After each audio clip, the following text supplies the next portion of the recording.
안녕하세요. 오늘의 생각하는 뉴스는 이재명 대통령 취임 100일을 돌아보다입니다. 민생, 외교, 개혁 그리고 협치라는 키워드를 통해 정리해 보았습니다.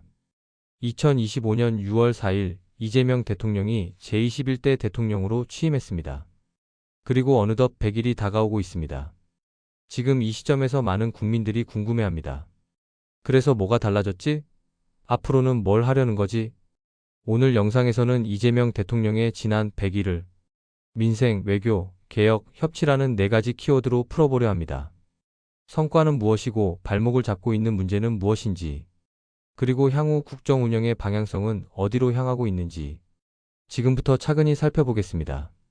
민생과 외교, 추진력 있는 전면 드라이브. 이재명 대통령의 100일 가장 눈에 띄는 키워드는 민생과 실용 외교입니다. 취임 직후부터 대통령은 경제가 우선이라는 기조를 분명히 했습니다. 첫 외부 일정은 한국거래소 방문, 이어지는 전통시장 시찰, 그리고 물가 점검. 라면값, 식용유값 하나하나 짚으며 물가 안정과 소비 진작에 초점을 맞췄죠. 2차 추경도 빠르게 지시하면서 비상경제 대응 체제를 구축했고 현장 기업들을 찾아 강소기업 제조업 지원책을 직접 챙겼습니다. 외교는 실용주의 노선이 뚜렷했습니다. 미국과는 안보경제 실리를 따지되 방위비 분담금 협상은 국익 중심으로, 중국과는 정상 간 영상통화, 북중러 접경 외교 복원 등으로 균형 외교를 시도했습니다. 특히 남북 관계에선 9.19 군사합의 복원을 언급하며 대화 가능성의 문을 열었지만 북한의 무응답과 도발은 여전했습니다. 이재명 정부의 유화 제스처가 성과로 이어지지 않는 한계도 분명히 드러났죠. 하지만 경제와 외교 모두 속도와 실용을 키워드로 밀고 나간 모습. 정치적 수사보다 현장 중심, 체감 정책으로 접근하려는 의지는 분명합니다. 개혁과 협치, 멈춰선 과제들. 하지만 모든 분야가 순항하는 건 아닙니다. 특히 개혁과 협치 영역에서는 이재명 정부가 뚜렷한 한계를 드러내고 있습니다. 이 대통령은 취임 전부터 검찰 개혁, 언론 개혁, 재정 개편, 부동산 세제 개선 등을 주요 국정과제로 내세웠습니다. 그러나 실제로 추진된 개혁 입법은 거의 없습니다. 왜일까요?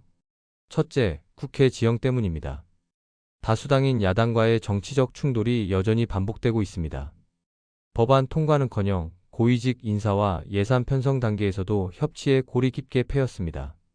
둘째, 개혁 과제가 사회적 갈등을 유발할 수 있다는 점입니다. 검찰 개혁은 정치 보복 논란과 연결되고 재정 개편은 복지 축소나 지출 증가 논쟁으로 이어져 국민적 피로감을 키웁니다. 셋째, 이재명 정부 내부의 정책 일관성 문제도 있습니다. 정책 설계는 있었지만 여론을 선도하거나 야당과 협상을 끌어낼 정치적 추진력은 아직 부족해 보입니다. 협치를 외치지만 협의 테이블조차 제대로 작동하지 않고 있는 현실. 이대로라면 국정 과제는 민생에 갇히고 구조개혁은 다음 정부로 넘겨질 수 있다는 우려가 나옵니다. 100일 이후 무엇이 관건인가? 이재명 대통령의 국정 100일, 민생과 외교에선 분명한 의지를 보였고 일정 부분 성과도 확인됐습니다. 지지율 또한 최근 60%를 회복하며 안정세에 접어든 모습입니다. 하지만 개혁과 협치는 여전히 공회전 중입니다. 성과를 내기 위해선 실용만으로는 부족합니다. 정치력, 즉 설득력과 여론 형성 능력, 그리고 명확한 비전 제시가 절실합니다. 곧 열릴 100일 기자회견은 중요한 분기점이 될 수 있습니다. 대통령이 단순한 보고회가 아닌 국민과의 실질적 소통 무대를 만들 수 있을지가 관건입니다. 시청자 여러분은 어떻게 보시나요? 이재명 정부의 100일 성과는 충분했는지, 그리고 앞으로 국정 운영의 우선순위는 어디에 맞춰야 한다고 생각하시나요? 여러분의 생각을 댓글로 남겨주세요.